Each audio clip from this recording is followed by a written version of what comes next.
৭৫তম বছরের গৌরবময় যাত্রাপথ পেরিয়ে এবার ৭৬তম বর্ষে পদার্পণ করল পানশিলা ঠাকুরবাড়ির ঐতিহ্যবাহী দুর্গোৎসব। এই উপলক্ষে ২২ জুন খুঁটি পুজো এবং ব্যানার উন্মোচনের মধ্য দিয়ে আনুষ্ঠানিক সূচনা হলো এবারের পূজা প্রস্তুতির। স্থানীয় বাসিন্দাদের আবেগ ও ঐতিহ্যের ছোঁয়া মিলে এক অনন্য উন্মাদনায় ভরে উঠল গোটা এলাকা। দীর্ঘ ৭ দশকের বেশি সময় ধরে পানশিলা ঠাকুরবাড়ির দুর্গাপুজো শুধু একটি ধর্মীয় অনুষ্ঠান নয়, এটি এক সামাজিক ও সাংস্কৃতিক ঐতিহ্যের পরিচায়ক। এবছরও এই ঐতিহ্যকে সামনে রেখেই আয়োজনে রয়েছে বিশেষত্ব। এবছর সৃজনশিল্পী হিসেবে রয়েছেন পার্থ মাইতি, প্রতিমা নির্মাণ করছেন সুপরিচিত শিল্পী সুকান্ত রায় এবং পূজা মণ্ডপের আবহ নির্মাণে যুক্ত রয়েছেন দীপময় দাস। আয়োজনের দায়িত্বে রয়েছেন পানশিলা ঠাকুরবাড়ি দুর্গোৎসব কমিটি। প্রতি বছরের মতন এবারও দুর্গোৎসব হবে ভক্তি, ঐতিহ্য এবং শৈল্পিক কৃতির এক অপূর্ব মেলবন্ধন। পুজোর দিনগুলি ঘিরে এলাকা জুড়ে তৈরি হয়েছে উৎসবের আবহ। স্থানীয়দের পাশাপাশি বহু দর্শনার্থীর আগমন প্রত্যাশিত। ৭৬ বছরের ঐতিহ্য ধরে রেখে আগামীতেও এই পূজা হোক আনন্দ, ভক্তি আর সংস্কৃতির মিলন ক্ষেত্র। এই আশা নিয়ে শুরু হলো পানশিলার এবারের দুর্গোৎসব যাত্রা। পানশিলা ঠাকুরবাড়ি ৭৫ বছরে আবেগ দিয়ে প্রমাণ করে দিয়েছে যে নতুন করে শুরু করলেও বড় পুজোর ক্ষেত্রে প্রায় ৪৫টি বোধহয় শারদ সম্মান পেয়েছে। পানিহাটির পুজো শুধু নয়, জেলার পুজোর ক্ষেত্রে পানশিলা ঠাকুরবাড়িতে নাম হয়ে গেছে। পানশিলা ঠাকুরবাড়ি গত ২ বছর যেমন ঐতিহ্যের পুজো করছে এবং এই পুজো আজকে খুঁটি পুজোর মাধ্যমে এটা আমরা প্রস্তুত আগামী পুজোর জন্য। এটাই এবং পানশিলা ঠাকুরবাড়ি আগামী দিন ভালো পুজো করবে, এটা আমার। পানশিলা ঠাকুরবাড়ির আমি প্রতিমা শিল্পী। তো এবছর যে থিমের ভাবনা, তা বাবাকে নিয়ে যে আবেগ, সেই আবেগকে কাজে লাগিয়ে আমরা সারা বছরই ভাবি। তো এই ভাবনাটাকে ফুটিয়ে তোলার জন্য পার্থ মাইতি আমাকে বলেছিল যে সুকান্ত, এইভাবে ভাবনাটাকে ভাবা হচ্ছে।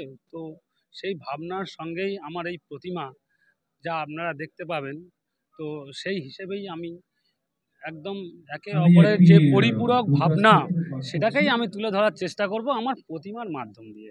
গতবারও এসেছিলাম, অসাধারণ মায়ের পুজো হয় এখানে সঞ্জয় গাঙ্গুলির নেতৃত্বে।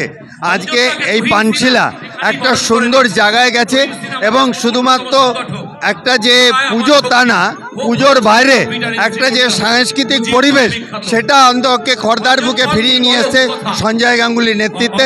এটা অসাধারণ ব্যাপার। আপনি জানেন যে পশ্চিমবঙ্গের অন্যতম পরিষদীয় মন্ত্রী এবং কৃষিমন্ত্রী, এবং তিনি সব ভালো কাজের সাথে থাকেন। সেই মানুষের হাত দিয়ে আজকে খুঁটি পুজো হয়েছে, তো ওনাদের এই চলার পথ আরও সুন্দর হবে। প্রথম কথায় ভাবনাটা আমার ২-৪ বছর ধরে ছিল। বাবা আমার পুজোর সময় মারা গেছিলেন, তো সেখান থেকে বাবাকে নিয়ে একটা কাজ করার ইচ্ছে মনের মধ্যেই ছিল। আমরা কেমন বাবা না কেমন নিঃশব্দ হয়ে যায় ফ্যামিলিতে। মাকে নিয়ে বেশি মারি পুজো, কিন্তু বাবা জাস্ট সারা জীবন আমাদের জন্য করেন। তো আমার মনে হয়েছে বাবাকে একটা ট্রিবিউট দেওয়া উচিত। সেই জন্যই বাবার থিমটাই মনে করেছি করবো এবছর। বাবার জার্নি, বাবার সকাল থেকে রাত পর্যন্ত যা কর্মকাণ্ড, সেটাই দেখাবো। অবশ্যই বাবা না থাকলে যে গাছ নয়, মানে বটবৃক্ষ হারিয়ে ফেলি আমরা, আমরা যে মিস করি বাবাকে, সেটা অবশ্যই একটা আবেগপ্রবণভাবে কাজটা করতে চাইছি।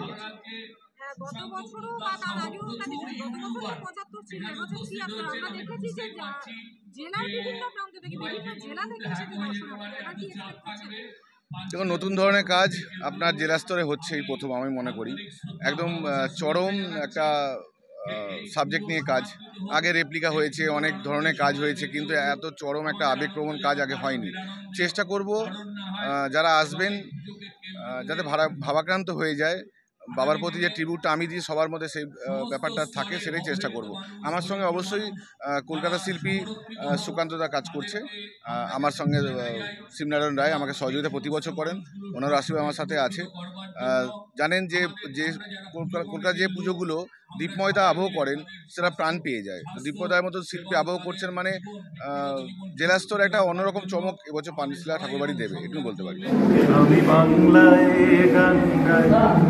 আমি বাংলার গান গাই, আমি আমার আমি চিরদিন এই বাংলায় খুঁজে পাই।